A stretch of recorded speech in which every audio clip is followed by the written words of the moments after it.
السلام علیکم ورحمۃ اللہ وبرکاتہ۔ سامعین، آج میں آپ کو ایک بہت بہترین واقعہ سنانے والا ہوں جس کو اللہ نے سورہ کہف میں بیان فرمایا۔ ایک مرتبہ حضرت موسیٰ علیہ السلام سے ان کی قوم نے ان سے پوچھا کہ اس وقت اس روئے زمین پر سب سے بڑا عالم کون ہے؟ تو موسیٰ علیہ السلام نے بے ساختہ کہا انا، یعنی کہ میں سب سے بڑا جاننے والا ہوں۔ موسیٰ علیہ السلام کا جواب درست تھا، چونکہ وہ وقت کے پیغمبر تھے اور وقت کے پیغمبر کو اللہ تبارک و تعالیٰ سب سے زیادہ علم دیتا ہے۔ مگر یہ ان کا جواب اللہ کو پسند نہیں آیا۔ کیوں اللہ کو پسند نہیں آیا؟ کہ اللہ نے سارا علم، ہر چیز تو اللہ نے موسیٰ علیہ السلام کو عطا کر دی۔ تو اللہ کا منشا یہ تھا کہ موسیٰ علیہ السلام اللہ کی طرف منسوب کر دے کہ یہ علم مجھے اللہ کی طرف سے ملا ہے، اللہ سب سے زیادہ جاننے والا ہے۔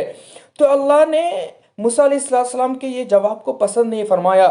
تو اللہ نے موسیٰ سے کہا، اے موسیٰ، ہم نے سارے علم آپ کو نہیں دیے، بعد دوسرے کو دیے ہیں، تو آپ جاؤ وہاں فلانا علاقہ میں، وہاں ایک میرا بندہ ہے خضر، جاؤ اس سے ملاقات کرو، اور اس کے پاس بہت سارے ایسے علم ہیں جو میں نے آپ کو نہیں دیا ہے، آپ ان سے جائیں اور علم سیکھیں۔ چنانچہ حضرت موسیٰ علیہ السلام نے وہاں سے سامان سفر تیار کیا اور اپنے شاگرد یوشع بن نون کو ساتھ میں لیا اور چل پڑے۔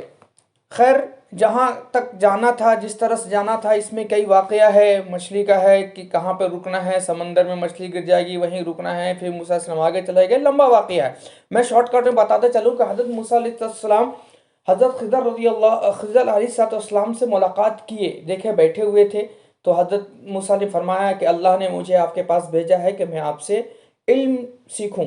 تو حضرت خضر نے فرمایا کہ دیکھو، انکا لن تستطیع معی صبرا، کہ تم میرے ساتھ جو صبر نہیں کر پاؤ گے، چونکہ میرے معاملات ایسے آئیں گے، تم دیکھ کر کے بے دھڑک بول دو گے، تم صبر نہیں کر پاؤ گے، اپنے آپ کو برداشت نہیں کر پاؤ گے، تم تحمل نہیں کر پاؤ گے۔ موسیٰ علیہ السلام نے کہا سجدنی انشاءاللہ، انشاءاللہ میں اس پہ کوشش کروں گا، صبر کرنے کی کوشش کروں گا۔ چلے، کہنے کے بعد چل پڑے۔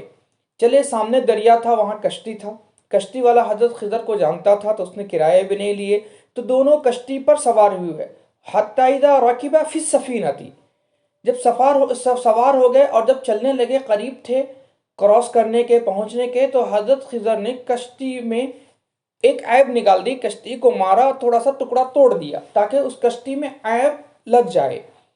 حضرت موسیٰ علیہ السلام چونکہ نبی تھے، وہ اس عیب کو برداشت نہیں کر سکتے۔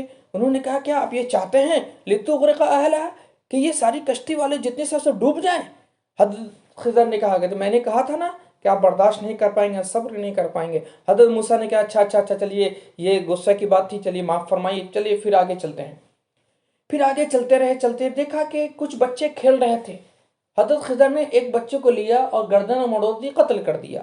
پھر حضرت موسیٰ چونکہ وقت کے پیغمبر تھے، وہ تو جانتے تھے جائز ناجائز، اور یہ بھی جانتے تھے کہ قتل کس قصاص کس حالت میں کیا آتا ہے، یہ بچے نے نہ کچھ گناہ کیا، نہ کچھ کیا، کیسے قتل کر دیا؟ پھر حضرت خضر نے کہا میں نے کہا نہ تھا تم صبر نہیں کر پاؤ گے، تم سمجھ نہیں پاؤ گے۔ پھر حضرت موسیٰ نے منت کی، اچھا ٹھیک ہے معاف فرمائیں، چلے پھر آگے چلے۔ پھر آگے چلتے رہے، ایک بستی میں پہنچے تو حضرت خضر علیہ السلام نے بستی والوں سے کہا کہ ہم تمہارے مہمان ہیں، ہمارے لیے کھانے کا انتظام کرو۔ بستی والوں نے کہا کہ آپ کیسے مہمان، ہم نے تو آپ کو دعوت نہیں دی، ہم آپ کا کیسے انتظام کریں؟ ہم آپ کا انتظام نہیں کریں گے، آپ اپنے کھانے کا خود انتظام کریں۔ وہاں سے پھر حضرت موسیٰ علیہ السلام، حضرت خضر علیہ السلام وہاں سے گزرے، اس بستی سے جب نکل رہے تھے، گلی سے گزر رہے تھے، دیکھے کہ ایک دیوار گرنے والی ہے۔ تو حضرت خضر علیہ السلام نے اس دیوار کی مرمت کرا دی، مرمت خود سے کر دی، اس دیوار کو ٹھیک کر دیا۔ اب حضرت موسیٰ، آپ کیا کر رہے ہیں؟ ہم چاہتے تھے ان سے اس کا عوض لے سکتے تھے، اجرت لے سکتے تھے، انہوں نے ہمیں تو کھانا بھی نہیں کھلایا اور آپ یہ کام کر رہے ہیں۔ پھر حضرت خضر علیہ السلام پھر غصہ گئے، میں کہا تھا نا اب تمہارا سفر میرے ساتھ نہیں چل سکتا، کہ نہیں۔ پھر آگے چل کے حضرت خضر علیہ السلام نے بتایا کہ آؤ تمہیں تینوں واقعہ کا بتاتا ہوں آخر بات کیا تھی۔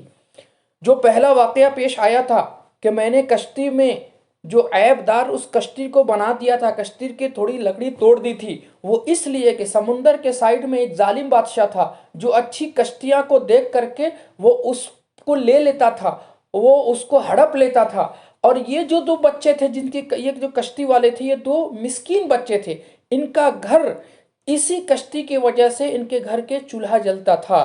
اگر یہ عیب دار نہ بنتا تو وہ ظالم بادشاہ اس کا کشتی لے لیتا۔ تو میں نے اس لیے عیب لگا لیا کہ عیب ڈال دیا تاکہ یہ جو تھوڑا سے پیسے لگا کر یہ عیب ٹھیک کر لیں گے تو ان کے گھر کا چولہا چلتا رہے گا۔ بتاؤ یہ کام میں نے صحیح کیا غلط؟ کیوں ساتھ انکار کرنے بالکل صحیح۔ پھر جو میں نے بچے کو قتل کیا تھا، وہ بچے کا واقعہ یہ ہے کہ آگے چل کے وہ بچہ بہت ظلم کرنے والا تھا اور اس کے والدین مسلم تھے۔ یہ بچہ اپنے والدین پہ بہت ظلم و ستم کرتا، ظلم و ستم کے پہاڑ ٹو ڈالتا۔ تو میں نے اس لیے قتل کر دیا، اور اللہ تبارک تعالیٰ اسی والدین کو ایک صالح لڑکی عطا فرمائی، اور مفسرین نے لکھا ہے کہ اس لڑکی سے 70 نبیوں کو اللہ نے جنم دیا۔ اللہ اکبر، اس کی نسل سے، اس لڑکی کی نسل سے 70 انبیاء آئے ہیں۔ تیسرا واقعہ جو میں نے دیوار والا بتایا تھا کہ وہ دیوار دو یتیم بھائی کی تھی۔ اس کے والد نے اس دیوار کے اندر خزانہ چھپا رکھا تھا۔ اگر یہ دیوار گر جاتا تو دو کام ہوتا، یا تو خزانہ یہ بچے لیتے یا پھر گاؤں والے لے کر کے چلے جاتے۔ ان کا کیا ہوتا؟ اگر گاؤں والے نہیں لیتے، یہ بچے تھے، اگر یہ بچے لے بھی لیتے خزانہ کو کیا کرتے؟ بچے پیسہ کو کیا کرتے ہیں؟ ادھر ادھر لٹا دیتے ہیں، برباد کر دیتے ہیں، ان کو ضرورت پہ استعمال نہ ہو سکتا تھا۔ اس لیے میں نے اس کو دیوار کو صحیح کر دی کہ جب یہ بڑا ہو جائے گا، اس لائق ہو جائے گا کہ اس پیسے کا صحیح استعمال کر سکے، تو یہ خود بخود دیوار گر جائے گی اور اس کا صحیح استعمال ہو جائے گا۔ تو سامعین، آپ نے دیکھا یہ 3 واقعہ جو حضرت خضر علیہ السلام، حضرت موسیٰ علیہ السلام کا تھا۔ اگر یہ ویڈیو اچھی لگی ہو تو لائک کریں اور میرے چینل کو سبسکرائب کریں۔ شکریہ، السلام علیکم ورحمۃ اللہ۔